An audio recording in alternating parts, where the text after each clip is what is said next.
বিয়া করাইয়া মুরে বানাইছ জামাই।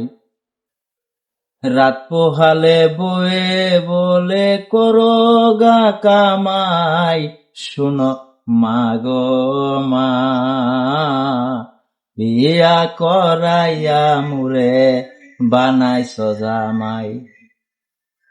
একদিন বয়ে বলতেছিল যাইবানি বাজার, আমার লাইগা দুইটা জিনিস আনতে নিগো পারো, আরো আনবা তুমি তিব্বত পাউডার। ছোট কালের অভ্যাস আমার গালে লাগাইবার, ওরে লাল রঙের জিনিস খানা নামটা মনে নাই, শোনো মা আগমা, বিয়া করাইয়া মুরে বানাইছ জামাই।